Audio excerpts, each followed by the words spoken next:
قال رسول الله صلى الله عليه وسلم لا يدخل الجنة من لا يأمن جاره بوائقه যেই মুসলমান যেই মুমিন তার প্রতিবেশীকে কষ্ট দিবে, তার অত্যাচার তার জুলুম থেকে তার প্রতিবেশী নিরাপদ থাকবে না, ওই ব্যক্তি জান্নাতে প্রবেশ করতে পারবে না। বলি নাউজুবিল্লাহ।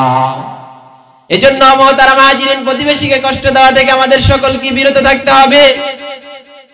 আজকে আমাদের প্রতিবেশীকে কষ্ট দেওয়ার কারণে আমরা এরকম ভাবে আমাদের নামাজ, সদকা, জিকির এগুলোও বরবাদ হয়ে যেতে পারে। হযরতে আবু হুরায়রা রাদিয়াল্লাহু তাআলা আনহু হাদিস বর্ণনা করেন। হযরতে আবু হুরায়রা রাদিয়াল্লাহু তাআলা হাদিস বর্ণনা করেন, মুসনাদে আহমদের ৯৬৭৫ নম্বর হাদিসে বলেছেন, ক্বালা ইয়া রাসূলুল্লাহ ইন্না ফুলানাতা তুযকারু মিন কাসরাতি সালাতিহা ওয়া সিয়ামিহা ওয়া সাদাকাতিহা। আল্লাহর নবীকে জিজ্ঞাসা করেছেন, ইয়া রাসূলুল্লাহ, আপনি ওই মহিলার ব্যাপারে আপনি কি বলেন যে মহিলা অধিক হারে নামাজ পড়ে, অধিক হারে রোজা রাখে, অধিক হারে সদকা করে, কিন্তু সে তার জবান দ্বারা তার প্রতিবেশীকে কষ্ট দেয়। قال رسول الله صلى الله عليه وسلم يا ফিন্নার। আল্লাহর নবী বলেন ওই মহিলা হচ্ছে জাহান্নামী। বলি নাউজুবিল্লাহ।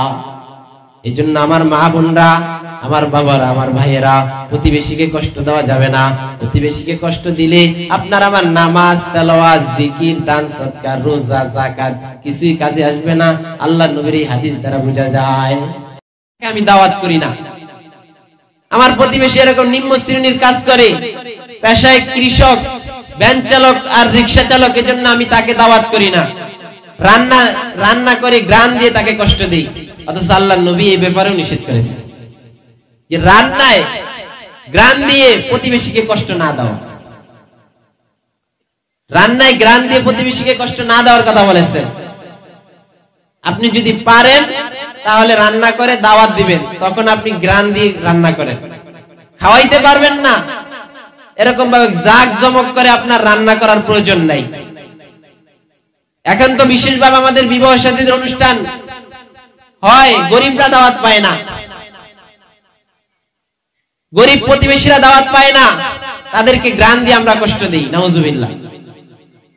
এজন্য সাবধান মুসলমান, কোন প্রতিবেশীকে গ্রান দিয়ে কষ্ট দেওয়া যাবে না। আল্লাহর রাসূল এই ব্যাপারে নিষেধ করেছেন, গ্রান দিয়ে কষ্ট দেওয়া যাবে না। আজকে আমরা খাই দাই ফুর্তি করি, পাশে যদি আমার কোন প্রতিবেশী ক্ষুধার্ত থাকে, আপনার আমার ঈমানের মধ্যে ঘাটতি চলে আসবে। বলি নাউজুবিল্লাহ। ক্বালা রাসূলুল্লাহ সাল্লাল্লাহু আলাইহি ওয়াসাল্লাম লাইসাল মুমিনুনা আল্লাযী ইয়াশবাউ ওয়া জারা জাইউন ইলা জামবিহি। বাইহাকির ৩১১৭ নম্বর হাদিস। আল্লাহর রাসূল বলেছেন যে ওই ব্যক্তি ইমানদার হইতে পারে না, ওই ব্যক্তি মুমিন হইতে পারে না যে ব্যক্তি পেট পুরে খায়, যে ব্যক্তি পেট ভরে খায়, অথচ তার প্রতিবেশী তার পাশে ক্ষুধার্ত থাকে। বলি নাউজুবিল্লাহ। ইমানের ঘাটতি চলে আসবে। পেট ভরে খাইবো আর আমার প্রতিবেশী গরিব দেইকা, নিম্ন শ্রেণীর মানুষ দেইকা, নিম্ন শ্রেণীর কাজ করে দেইকা, নিম্ন বংশের লোক দেইকা আমি তাকে দাওয়াত দিব না, ডাকবো না। ইমানের ঘাটতি চলে আসবে। এজন্য এই বিষয়ে আমরা সতর্ক থাকবো ইনশাআল্লাহ। মুহতারাম হাজিরিন, প্রতিবেশীর অন্যতম আরেকটি অধিকার আছে, যেই অধিকারটি আমরা সকলেই আলহামদুলিল্লাহ আমাদের প্রাচীন যুগের মা বোনদের মধ্যে আছে, কিন্তু এখন ডিজিটাল যুগের মা বোনদের মধ্যে কম পাওয়া যায়।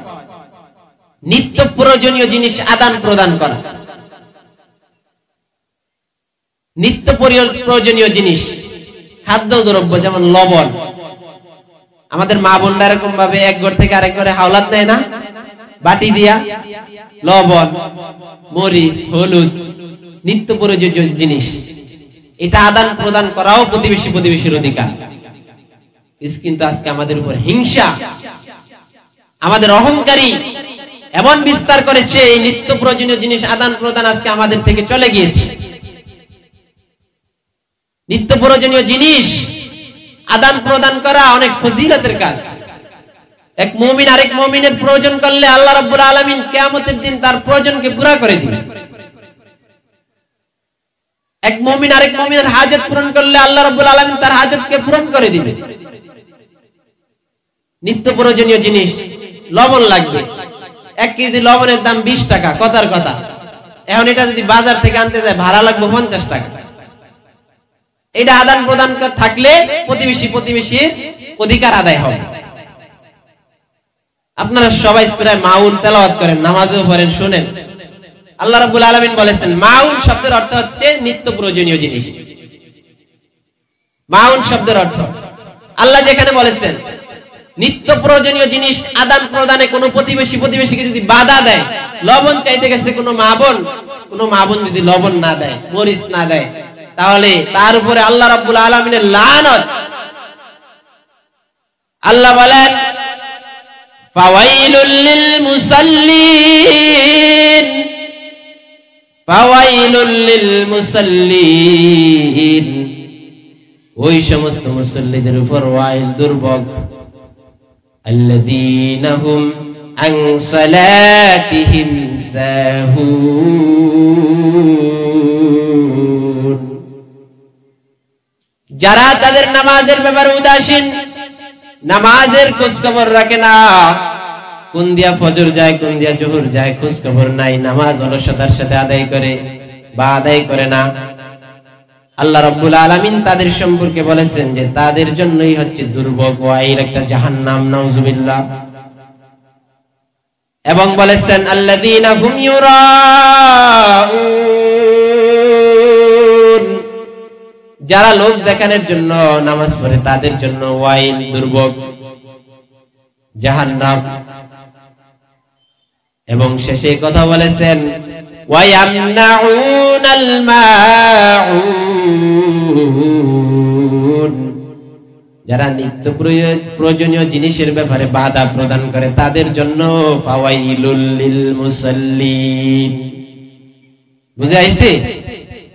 ওয়াইল, দুর্ভোগ, জাহান্নাম, যারা নিত্য প্রয়োজনীয় জিনিসে বাধা প্রদান করে, একজন আরেকজনকে দেয় না। এজন্য প্রতিবেশীর একটা অধিকার। মুহতারাম হাজিরিন, প্রতিবেশীর অন্যতম আরেকটি অধিকার হচ্ছে হককে সুফা বলা হয় আরবিতে। সুফা দাবি করা। আপনি আমি জমি বিক্রি করি কিন্তু প্রতিবেশীকে জিজ্ঞাসা করি না, বা হিংসা করে প্রতিবেশী থেকে জমি বিক্রি করবো না, দূরের একজনের থেকে বিক্রি করবো, এটা বড় জঘন্য অপরাধ। আগে আপনার প্রতিবেশীকে আপনি জিজ্ঞাসা করতে হবে, সে সুফার অধিকার রয়েছে, তার হক রয়েছে। আপনি জমি বিক্রি করলে সে কিনার। এ ব্যাপারে আল্লাহর রাসূল হাদিসের মধ্যে বলেছেন, ইবনে মাজার 2493 নম্বর হাদিস, রাসূল করিম সাল্লাল্লাহু আলাইহি ওয়াসাল্লাম বলেন, তোমরা যদি কেউ জমি বিক্রি করতে চাও, জমি বিক্রি করতে চাইলে তাহলে তোমার প্রতিবেশীকে আগে জানাতে হবে। প্রতিবেশী এটা আগে জানা তার অধিকার আছে। আপনি প্রতিবেশীকে জানালেন না, গোপনে গোপনে বিক্রি করে দিলেন, প্রতিবেশীর সাথে প্রতারণা করলেন, ধোঁকাবাজি করলেন। এই জন্য হককে সুফার প্রতি খেয়াল রাখতে হবে। এবং কি ইবনে আব্বাস রাদিয়াল্লাহু তাআলা আনহু আরেকটি হাদিস বর্ণনা করেছেন, রাসূল করিম সাল্লাল্লাহু আলাইহি ওয়াসাল্লাম বলেন যে সুফার ক্ষেত্রে সবচেয়ে বেশি অধিকার হচ্ছে প্রতিবেশী। এই জন্য প্রতিবেশী তার হককে সুফা দাবি করতে পারবে, এবং প্রতিবেশীর পাশে জমি বিক্রি করলে সেই আগে কিনার অধিকার রাখে। এজন্য আমরা জমি বিক্রি করতে চাইলে আগে প্রতিবেশীকে জিজ্ঞাসা করব, হককে সুফা রয়েছে। মুহতারাম হাজিরিন, প্রতিবেশীর অন্যতম আরেকটি অধিকার, প্রতিবেশীর অন্যতম আরেকটি অধিকার হচ্ছে এরকম ভাবে আমরা যে বিষয়টা আমাদের ত্রুটি আছে বহুত, সীমানা ঠেলাঠেলি করি কি করি না। আমাদের গ্রাম্য ভাষায় বলে আইল ঠেলা। এখন আবার গাছও ঠেলা হয় কিনা।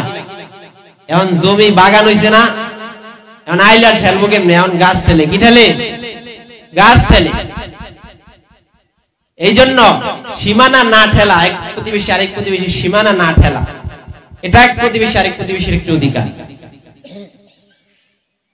আজকে আমাদের মধ্যে এই রোগ এত আক্রান্তিত, ম্যাক্সিমাম মানুষ এই রোগে, এই গুনাহে আমরা আক্রান্ত।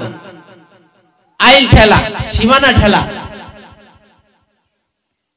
আল্লাহ রাসূল হাদিসের মধ্যে বলেছেন, আইল যারা ঠেলে, সীমানা যারা ঠেলে, গাছ যারা ঠেলে, মিশকাতের 254 নম্বর হাদিস, قال رسول الله صلى الله عليه وسلم من أخذ شبرا من الأرض ظلما من أخذ شبرا من الأرض ظلما فإنه يطوقه يوم القيامة من 7 أرضين। আল্লাহর নবী হাদিসে জানিয়ে দিয়েছেন, যে ব্যক্তি এই দুনিয়াতে এক বিঘত জমি, কোন ব্যক্তির কোন প্রতিবেশীর এরকম ভাবে এক বিঘত জমি এরকম ভাবে জবরদস্তি করে, জুলুম করে, এরকম ভাবে ভোগ করবে, রব্বে কারীম তাকে কিয়ামতের দিন এরকম ভাবে 7 তবক জমিন তার গলায় ঝুলিয়ে দিবে। বলি নাউজুবিল্লাহ। শুধু তাই নয় মুসলমান, অন্য হাদিসে আল্লাহর রাসূল বলেছেন, যে ব্যক্তি আজকে দুনিয়াতে জুলুম করে এক বিঘত জমি এরকম ভাবে অন্যায় ভাবে জবরদখল করবে, ভোগ করবে, আইল ঠেলবে, গাছ ঠেলবে, আল্লাহ রাব্বুল আলামিন তাকে 7 তবক জমিনের নিচে এরকম ভাবে ধসিয়ে দিবেন। বলি নাউজুবিল্লাহ। কারণের মতো নিচে যাইতেই থাকবে। মিশকাতের হাদিস। এইজন্য সাবধান, জবরদখল, এই আইল ঠেলা, গাছ ঠেলা, এগুলা বন্ধ করেন। কোন জমিনে আপনি বাড়াবাড়ি করেন, যেই জমির বুকে আপনাকে শুইতে হবে, এই জমির নিচনে আপনি যাবেন, আর এই জমি নিয়ে দুনিয়াতে ফাড়াফাড়ি। 1 বিঘত জমি, 2 হাত জমি মানতেই পারি না আমরা। আমাদের সমাজ এত দুরবস্থা। এজন্য আইল না ঠেলা, গাছ না ঠেলা প্রতিবেশীর অন্যতম একটা অধিকার। সীমানা ঠিক রাখবেন তো ইনশাআল্লাহ। প্রয়োজনে 1 বিঘত কম খাবেন, আল্লাহর কাছে এই 1 বিঘত পাওনা আপনি পাবেন। আল্লাহ রাব্বুল আলামিন আপনাকে অন্য দিক দিয়ে দিবে। 1 বিঘতের মধ্যে কতটুকু আপনি ফসল চাষ করতেন, কয়টা গাছ লাগাতেন? অন্য দিক দিয়ে যদি আল্লাহ তাআলা আপনার গাছে ফসল দিয়ে দেয়, তাহলে আপনার কোনো সমস্যা আছে? এই জন্য এই জিনিস আমাদের স্মরণ রাখতে হবে। আজকে আমাদের সমাজের দুরবস্থা, আল্লাহর রাসূল নিষেধ করেছেন। দেখেন সূক্ষ্ম বিষয়গুলা। আল্লাহর রাসূল বলেন, তোমরা এমন ভাবে বাড়ি তৈরি করো না যে তোমাদের প্রতিবেশীর ঘরে, বাড়িতে এরকম ভাবে বাতাস আসতে কষ্ট হয়। আল্লাহর রাসূল নিষেধ করেছেন। আজকে আমাদের টাকা পয়সা আছে বিদায়ী আমরা এমন ভাবে বিল্ডিং তৈরি করি যে আমার পাশের প্রতিবেশী নিম্ন শ্রেণীর টিনের ঘরে থাকে, সে যে যাবে আসবে সেই পথটাও রাখি না। অথচ আল্লাহর রাসূল কেমন সূক্ষ্ম বিষয় নিষেধ করেছেন। এমন ভাবে তুমি বাড়ি তৈরি করো না যে বাড়ি তৈরি করলে তোমার প্রতিবেশীর বাড়িতে বাতাস যাবে না। আজকে আমরা একজনের পথ বন্ধ করে দিই, বাড়ি করি, আরেকজনের চাপাইতে ওইদের ঠেলতে বাড়ির একেবারে কোনায় নিয়ে যায়।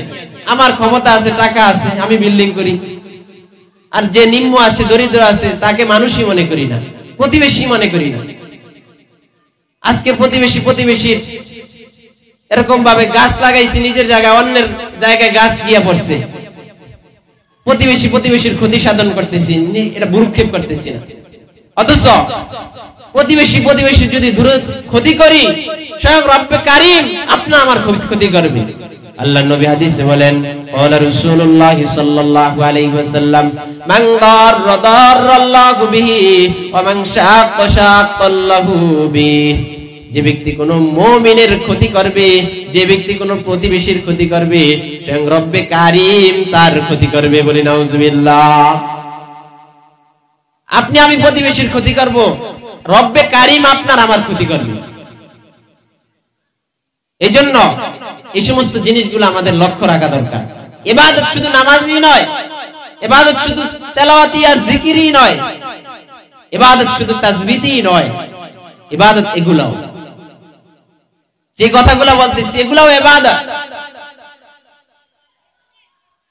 প্রতিবেশীর প্রতি এই জিনিসগুলো লক্ষ্য রাখবো। প্রতিবেশীর অন্যতম আরেকটি অধিকার জুলুম না করা। আজকে জুলুমের নানান কিসিম আমাদের মধ্যে চলতেছে। প্রতিবেশীর উপর জুলুম চলে বিভিন্ন পদ্ধতিতে।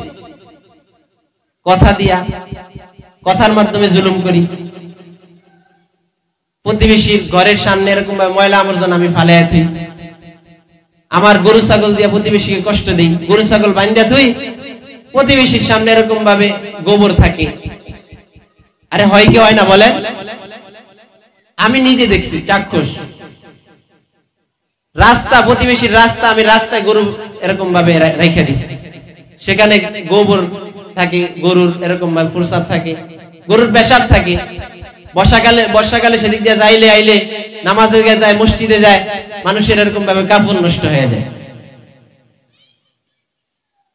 প্রতিবেশীর ঘরের সামনে আমার ছেলে সন্তানদেরকে টয়লেট করাই, আমি পেশাব পায়খানা করাই, প্রতিবেশীকে কষ্ট দেওয়া। আমার ছাগল ছাইরা প্রতিবেশীর শস্য, প্রতিবেশীর ফসল খাওয়াই, প্রতিবেশীকে কষ্ট দেওয়া। এগুলি অহরহ আমাদের সমাজে। যে যেভাবেই হোক, কথার মাধ্যমে হোক, কাজের মাধ্যমে হোক, প্রতিবেশীকে যদি আমরা কষ্ট দেই, জুলুম করি, জালেম হিসাবে রব্বে কারিমের আদালতে দাঁড়াতে হবে।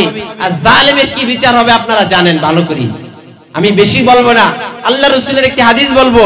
আল্লাহ রাসূল বলেছেন, মিশকাতের 115 নম্বর হাদিস, ওয়া রাসূলুল্লাহ সাল্লাল্লাহু আলাইহি ওয়াসাল্লাম, ইত্তাকি দাওয়াতাল মাজলুম, ইত্তাকি দাওয়াতাল মাজলুম, ফাইন্নাহু বাইনাহা ওয়া বাইনাল্লাহি হিজাব। ও মুসলমান ইমানদার, আল্লাহ নবী হাদিসে জানিয়ে দিয়েছেন যে তোমরা মাজলুমের বদদুয়া থেকে বেঁচে থাকো। ইত্তাকি দাওয়াতাল মাজলুম, তোমরা মাজলুমের বদদুয়া থেকে বেঁচে থাকো, কেননা মাজলুমের বদদুয়া এবং আল্লাহ রাব্বুল আলামিনের মাঝে কোনো পর্দা থাকে না। বলি নাউজুবিল্লাহ। শব্দ বের করব, মাজলুম যদিও সে কাফের হয়, যদিও সে বেনামাজি হয়, তারপরেও যদি সে কষ্ট বের করে, আল্লাহ না করুক আপনার আমার বিরুদ্ধে বদদুয়া করে, আপনার আমার জুলুমের শিকার হয়ে, সাথে সাথে আল্লাহ কবুল করবে। মাজলুম বেঈমান হইলেও আল্লাহ তার বদদুয়া কবুল করে। এত বড় অ্যাকশন। আল্লাহ রাসূল বলেছেন যে ফাইন্নাহু বাইনাহু ওয়া বাইনাল্লাহি, যে লা বাইনাহা ওয়া বাইনাল্লাহি হিজাব, কোনো পর্দা নাই। মাজলুমের বদদুয়া এবং আল্লাহ তাআলার মাঝে কোনো পর্দা নাই, সাথে সাথে কবুল হবে। এজন্য প্রতিবেশীর উপর জুলুম করা থেকে বেঁচে থাকবো তো ইনশাআল্লাহ। মুহতারাম হাজিরিন, প্রতিবেশীর অন্যতম আরেকটি অধিকার, প্রতিবেশীর অন্যতম আরেকটি অধিকার হচ্ছে যে দোষ গোপন রাখা। এটা বললে অনেকেই বেজার হবে। দোষ গোপন রাখতে পারি না আমরা। আমাদের এক প্রতিবেশী আরেক প্রতিবেশীর দোষ গোপন রাখতে পারি না।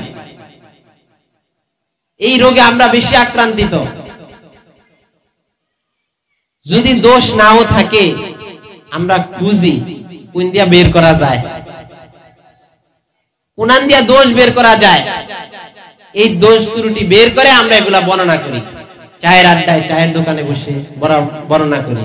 বিবাহ শাদীতে কোন ব্যক্তির ছেলে মেয়ে দেখতে আসে, তাদের কাছে বর্ণনা করি, অথচ সেই দোষের সাথে সম্পৃক্ত না।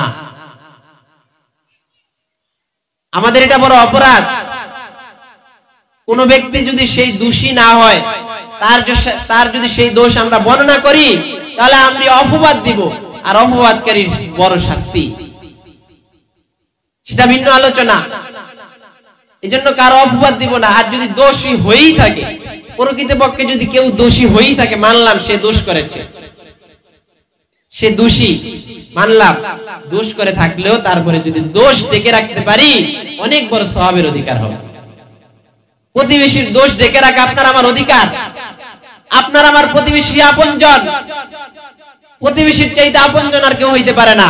আজকে আপনি আমি বিপদে পড়ি, প্রতিবেশী আগিয়ে আসবে। অসুস্থ হইলে প্রতিবেশী এগিয়ে আসবে, আপনার আমার ঘরে আগুন লাগলে প্রতিবেশী এগিয়ে আসবে, আপনার আমার বাচ্চা, ছোট বাচ্চা এরকম ভাবে পানিতে পড়ে গেলে প্রতিবেশী আগে ঝাঁপ দিবে পুকুরে, ঠিক কিনা বলেন? তাহলে আমি কার সাথে প্রতারণা করি, কার দোষ বর্ণনা করি? এই জন্য প্রতিবেশীর দোষ গোপন রাখার চেষ্টা করব। আল্লাহ রসুল হাদিসের মধ্যে বলেছেন, মুসলিমের 2580 নম্বর হাদিস, 2580 নম্বর হাদিস, ওয়ালা রাসূলুল্লাহ সাল্লাল্লাহু আলাইহি ওয়াসাল্লাম, মান সাতারা মুসলিমান সাতারাল্লাহু ফিদ দুনিয়া ওয়াল আখিরাহ, মান সাতারা মুসলিমান সাতারাল্লাহু ফিদ দুনিয়া ওয়াল আখিরাহ। ও মুসলমান ইমানদার, যে ব্যক্তি দুনিয়াতে কোনো মুসলমান, কোন মুমিন, কোন মুমিনের দোষ গোপন রাখবে, কোন প্রতিবেশীর দোষ গোপন রাখবে, সাতারাল্লাহু ফিদ দুনিয়া ওয়াল আখিরাহ, স্বয়ং রব্বে কারীম তার দুনিয়া এবং আখিরাতে তার দোষ গোপন রাখবেন। বলি সুবহানাল্লাহ। আজকে দুনিয়াতে আমার ভাইয়ের, প্রতিবেশী ভাইয়ের দোষ গোপন রাখবো, রব্বে কারীম দুনিয়াতেও আমার দোষ গোপন রাখবেন, হাসরের মাঠেও এরকম ভাবে আমার দোষ গোপন রাখবেন। আল্লাহ নবী সার্টিফিকেট দিয়েছে। এজন্য প্রতিবেশীর দোষ গোপন রাখার চেষ্টা করবো তো ইনশাআল্লাহ। প্রতিবেশীর দোষ গোপন রাখার চেষ্টা করব। প্রতিবেশীর দোষ বলে বেড়াই,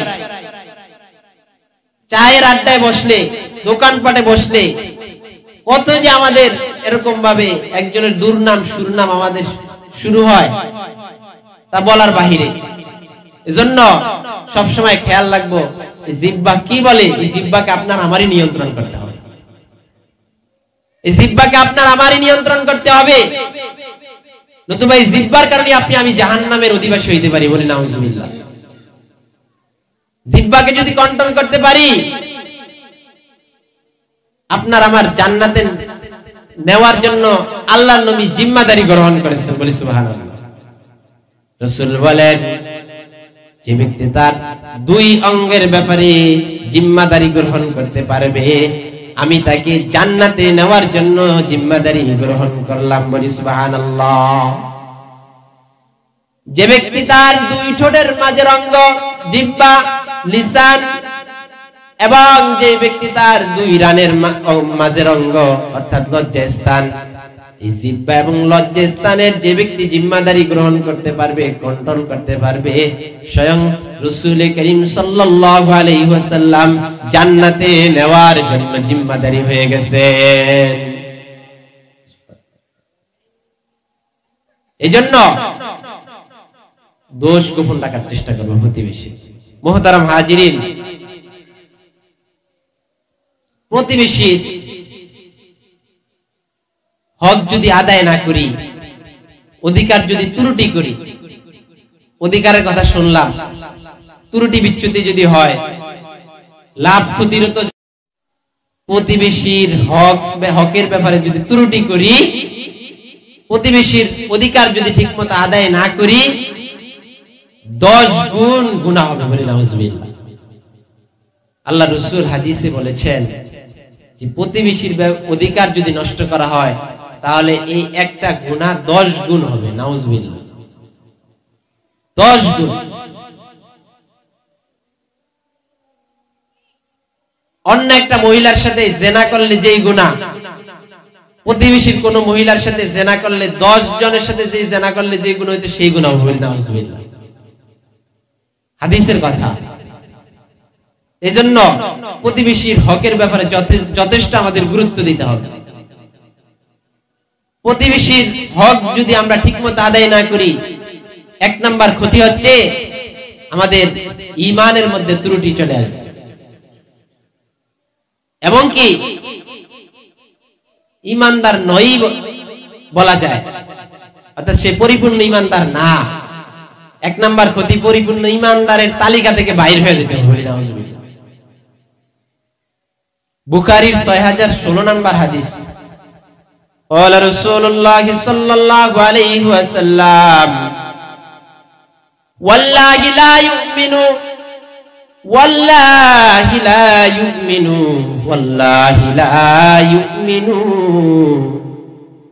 ক্বালা ইয়া রাসূলুল্লাহ قيل من يا رسول الله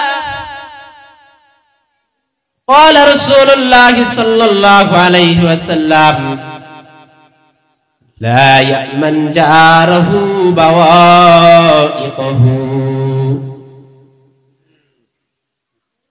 رسول كريم صلى الله عليه وسلم رسول كريم صلى الله عليه وسلم বলেন আল্লাহর কসম আল্লাহর কসম আল্লাহর কসম তিনবার শপথ করে বলেছেন যে ওই ব্যক্তির ঈমান নয় ঈমানদার নয় এমন তিনবার শপথ করে বলেছেন সাহাবায়ে কেরাম জিজ্ঞাসা করেছেন কিলা মান ইয়া রাসূলুল্লাহ সে ব্যক্তিকে ঈমানদার নাই বলে আল্লাহর নবী তিনবার শপথ করে বলেছেন সাহাবায়ে কেরাম জিজ্ঞাসা করেছেন ওই ব্যক্তিকে আল্লাহর রাসূল বলেন যে মান লা ইয়ামান জারহু বাওয়াইকাহু যেই ব্যক্তির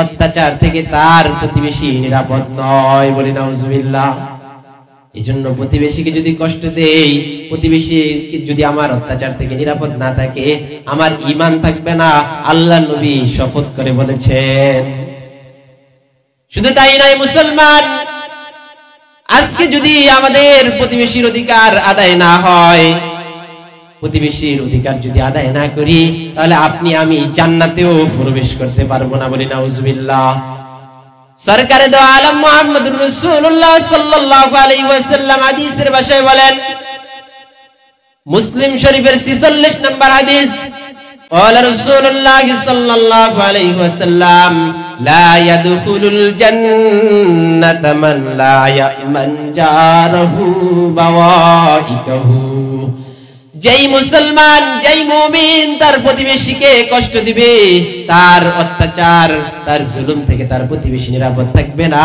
ওই ব্যক্তি জান্নাতে প্রবেশ করতে পারবে না বলি নাউজুবিল্লাহ এজন্য মুহতারাম হাজিরিন প্রতিবেশীকে কষ্ট দেওয়া থেকে আমাদের সকলকে বিরত থাকতে হবে আজকে আমাদের প্রতিবেশীকে কষ্ট দেওয়ার কারণে আমরা এরকম ভাবে আমাদের নামাজ সাদকা জিকির এগুলো বরবাদ হয়ে যেতে পারে হযরতে আবু হুরায়রা রাদিয়াল্লাহু তাআলা আনহু হাদিস বর্ণনা করেন হযরতে আবু হুরায়রা রাদিয়াল্লাহু তাআলা হাদিস বর্ণনা করেন মুসনাদে আহমদের 9675 নম্বর হাদিসে বলেছেন ক্বালা ইয়া রাসূলুল্লাহ ইন্না ফুলানাতা তুসকারু মিন কাসরাতি সালাতিহা ওয়া সিয়ামিহা ওয়া সাদাকাতিহা আল্লাহর নবীকে জিজ্ঞাসা করেছেন ইয়া রাসূলুল্লাহ আপনি ওই মহিলার ব্যাপারে আপনি কি বলেন যে মহিলা অধিক হারে নামাজ পড়ে অধিক হারে রোজা রাখে অধিক হারে সদকা করে কিন্তু সে তার জবান দ্বারা তার প্রতিবেশীকে কষ্ট দেয় قال رسول الله صلى الله عليه وسلم يا ফিন্নার আল্লাহর নবী বলেন ওই মহিলা হচ্ছে জাহান্নামী বলি নাউজুবিল্লাহ এজন্য আমার মা বোনরা আমার বাবারা আমার ভাইয়েরা প্রতিবেশীকে কষ্ট দেওয়া যাবে না প্রতিবেশীকে কষ্ট দিলে আপনার আমার নামাজ তেলাওয়াত জিকির দান সদকা রোজা যাকাত কিছুই কাজে আসবে না আল্লাহর নবীর এই হাদিস দ্বারা বোঝা যায় মহিলা নামাজি কিন্তু মহিলা প্রতিবেশীকে কষ্ট দেয় এজন্য আল্লাহর নবী বলেন সে জাহান্নামী পক্ষান্তরে আরেক মহিলার কথা জিজ্ঞাসা করেছেন যে সে নামাজ কম পড়ে রোজা কম রাখে সদকা কম করে কিন্তু সে তার জবান দ্বারা এরকম ভাবে প্রতিবেশীকে কষ্ট দেয় না আল্লাহর রাসূল বলেছেন ইয়া ফিল জান্নাহ সে মহিলা জান্নাতি বলি সুবহানাল্লাহ এজন্য মুহতারাম হাজিরিন আজকে আমরা যদি প্রকৃত মুমিন হইতে চাই প্রকৃত ঈমানদার হইতে চাই প্রকৃত মুসলমান হইতে চাই তাহলে প্রতিবেশীর সাথে ভালো আচরণ করতে হবে আল্লাহর নবী মুসনাদে আহমদের 8034 নম্বর হাদিসে বলেন ও আহসিন ইলা জারিকা তাকুন মুমিনান যদি তুমি তোমার প্রতিবেশীর সাথে ভালো আচরণ করো তুমি হচ্ছে প্রকৃত মুমিন ঈমানদার এজন্য বন্ধুরা আমরা আমাদের প্রতিবেশীর সাথে ভালো আচরণ করব আজকে আমাদের বুজুর্গানে দিনের ঘটনা সময় খুব সংক্ষিপ্ত সময় শেষ হয়ে গেছে লম্বা আর কথা বলা যাবে না, একটু সংক্ষিপ্ত কথা বলি। আজকে আমাদের বুজুর্গদের কথা বলেন, হযরত ইমাম গাজ্জালী রাহমাতুল্লাহ আলাইহি ঘটনা বর্ণনা করেছেন তার কিতাব মুকাশাফাতুল কুলুব কিতাবের মধ্যে। তিনি বলেন এক বুজুর্গ তার ঘরের মধ্যে এরকম ভাবে ইঁদুর এরকম ভাবে ডিস্টার্ব করতো, ইঁদুর এরকম ভাবে খুব জ্বালাইতো। আমাদের ঘরে জ্বালাই কিনা? তেমনি ভাবে বুজুর্গের ঘরে ইঁদুর এরকম ভাবে জ্বালাতন করে, ডিস্টার্ব করে। তো সবাই বুজুর্গকে বলতেছে যে আপনি একটা বিড়াল পালেন, তাহলে আপনার ইঁদুর গুলা চলে যাবে। বুজুর্গ বলতেছেন, হে ভাই, আজকে আমি যদি আমার ঘরে ইঁদুর পালি, আজকে যদি আমার ঘরে আমি বিড়াল আনি, তাহলে এই ইঁদুর গুলো গিয়ে আমার অন্য প্রতিবেশীর ঘরে জ্বালাতন করবে, কষ্ট দিবে। বলে আল্লাহু আকবার। এজন্য দেখেন মুহতারাম হাজিরিন, আমাদের বুজুর্গদের ইতিহাস, আমাদের বুজুর্গরা কিভাবে প্রতিবেশীর সাথে চলাফেরা করেছে, যে সামান্য ইঁদুর যে প্রতিবেশীকে কষ্ট দিবে সেটাও তারা সহ্য করতে পারে নাই। অথচ আজকে আমরা প্রতিবেশীর সাথে যেমন মন চায় তেমন ব্যবহার করি, যেমন মন চায় তেমন এরকম ভাবে আচরণ করি। জুলুমের কোনো শেষ নাই, অত্যাচারের কোনো শেষ নাই। আজকে আমরা প্রতিবেশীকে নরম পায়া, দরিদ্র পায়া, নিম্ন বংশের পায়া, যেমন মন চায় আজকে তার সাথে তেমনই ব্যবহার করি। আজকে একটু নরম পাইলি তার উপরে ঘুষের বোঝা চাপিয়ে দেই, তার উপর চাঁদাবাজির বোঝা চাপিয়ে দেই, ঠিক কিনা বলেন? আজকে সমাজে একজন যদি গরিব লোক, সমাজের কোন প্রতিবেশী যদি গরিব হয় আর সে যদি কোন এরকম ভাবে কেস মামলার মধ্যে পড়ে, আমাদের সমাজের যারা এরকম ভাবে সমাজ সেবক রয়েছে, যারা বিচারক রয়েছে, তারা দোনো হাত দিয়া রাতের আধারে পকেটে ঘুষ ঢুকায়। গরিবের সুযোগ নাই, অথচ প্রতিবেশী হিসাবে উপকার করার প্রয়োজন ছিল, দরকার ছিল। এই জন্য আমরা আমাদের প্রতিবেশীদের সাহায্য সহযোগিতা করব, বিপদে পড়লে এগিয়ে যাব। সুযোগে এরকম ভাবে দুর্ব্যবহার না করে সদ্ব্যবহারের চেষ্টা করব। শুধু তাই নয় মুহতারাম হাজিরিন, সময় শেষ, আপনাদেরকে শেষ একটা প্রতিবেশীর কথা শুনিয়ে বিদায় নিচ্ছি। আজকে আপনারা আমাদের সমাজের মধ্যে যেভাবে আমরা এক প্রতিবেশী আরেক প্রতিবেশীর সাথে হুকুকের ব্যাপারে ত্রুটি করি, সেই ত্রুটি আজকে আমাদের সমাজ ব্যবস্থার মধ্যে ক্ষান্ত নয়, সেই ত্রুটি আজকে আমাদের রাষ্ট্রীয় অঙ্গনে, আন্তর্জাতিক অঙ্গনে পর্যন্ত পৌঁছাইছে। আপনারা সকলেই জানেন আমাদের পার্শ্ববর্তী রাষ্ট্র ভারতকে আমাদের কি রাষ্ট্র বলা হয়? প্রতিবেশী রাষ্ট্র বলা হয়, বলে না? কি রাষ্ট্র বলা হয়? প্রতিবেশী রাষ্ট্র বলা হয়, বন্ধু রাষ্ট্র বলা হয়। কিন্তু বড় আফসোসের সাথে বলতে হয়, তারা আমাদের প্রতিবেশীর দোহাই দিয়া বেড়ায়, তারা আমাদের বন্ধু রাষ্ট্রের দোহাই দিয়া বেড়ায়। কিন্তু দৈনন্দিন আপনারা পত্র পত্রিকার সংবাদ দেখলে বুঝবেন, জানবেন, অবাক হবেন। আজকে আমরা সীমান্তে না থাকার কারণে আমরা অনেকেই এরকম ভাবে মালুম করতে পারছি না, বুঝতে পারছি না। দৈনন্দিন আমাদের হাজারো যুবক এরকম ভাবে বিএসএফ এর বন্দুকের গুলিতে নিহত হয় প্রতিবেশী রাষ্ট্রে। বন্ধু রাষ্ট্রের বন্দুকের গুলিতে আমারও এরকম ভাবে মা বোনদের কোল খালি হয়। এই হচ্ছে প্রতিবেশীদের সাথে আচরণ। এই জন্য বন্ধুরা, প্রতিবেশীর সাথে আচরণ হবে এমন যে ভারত বাংলাদেশের সাথে সুসম্পর্ক থাকবে, এটা আমরা চাই। চাই কি চাই না বলেন?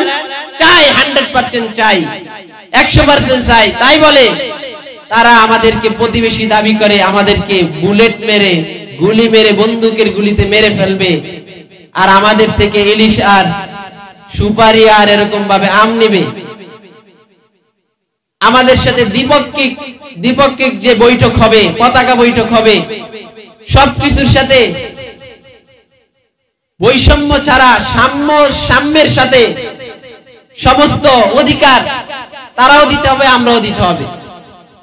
প্রতিবেশীর সাথে সুসম্পর্ক তৈরি হবে, তারাও আমাদের থেকে আমদানি রপ্তানি করবে, আমরাও তাদের থেকে আমদানি রপ্তানি করব।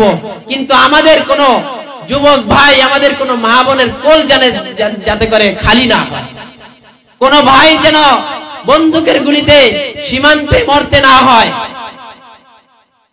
এজন্য মুহতারাম হাজিরিন, আমাদের সামাজিক জীবনে আমাদের প্রতিবেশী অধিকার বাস্তবায়ন করতে হবে। আমাদের রাষ্ট্রীয় অঙ্গনে রাষ্ট্রের সাথে আরেক রাষ্ট্রের সাথে যে প্রতিবেশী সম্পর্ক আছে, সেই সম্পর্ক আমাদের এরকম ভাবে বাস্তবায়ন করতে হবে। আল্লাহ তাআলা আমাদেরকে যে কথাগুলো